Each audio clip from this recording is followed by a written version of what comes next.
Unajua kuna watu wanakunywa dawa kama wanakunywa soda. Leo nataka nifichue ukweli hatari uliojificha nyuma ya matumizi mabaya ya dawa. Ungana nami katika chaneli yetu ya Royal Polyclinic. Ni mimi mfamasia wako Mohamed Abdillahi, na mada yetu ya muhimu sana leo, usalama wa matumizi ya dawa.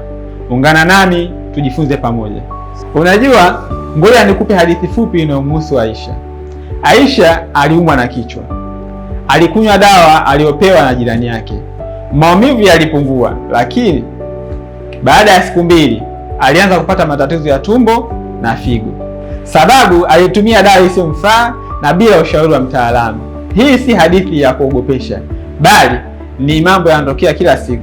Dawa ni nini? Kitaalamu, dawa ni kemikali au mchanganyiko unaoweza kutibu, kuzuia au kuponya ugonjwa. Lakini pia dawa zina nguvu ya kuponya au kuharibu kama zitatumika vibaya. Ndio maana kuna taaluma inaitwa pharmacy. Wataalamu hufundishwa dawa ipi, kwa mgonjwa gani, kwa muda gani na kwa dozi gani. Makosa makubwa matatu watu wanayofanya. Kosa la kwanza, kutumia dawa za mwingine. Sio lazima dawa ya mwenzako ikufae. Kosa la pili, kuacha dawa kabla ya kumaliza dozi. Unajisikia vizuri, unaacha dawa, kumbe ugonjwa hujaisha. Kosa la tatu, kuchanganya dawa bila ushauri.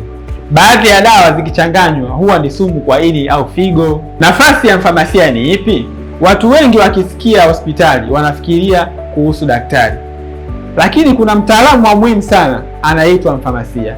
Mfamasia anahakikisha dawa ni sahihi, dozi ni sahihi, hakuna mgongano wa dawa na mgonjwa anaelewa matumizi ya dawa. Huyo ndo mtaalamu wa dawa. Ushauri wangu kwa jamii, kabla hujatumia dawa yoyote, pata ushauri wa mtaalamu, soma maelekezo vizuri na uliza maswali bila aibu. Na kama una watoto nyumbani, usiache dawa wanapoweza kuifikia. Dawa si pipi wala peremende. Afya yako ni mtaji wako, na dawa zikitumika vizuri ni baraka, ila zikitumika vibaya ni hatari. Kama umejifunza kitu leo, bonyeza alama ya like, subscribe na share video hii kwa mtu unayemjali. Tukumbuke, dawa si pipi, tumia kwa usahihi. Asante kwa kumtizama.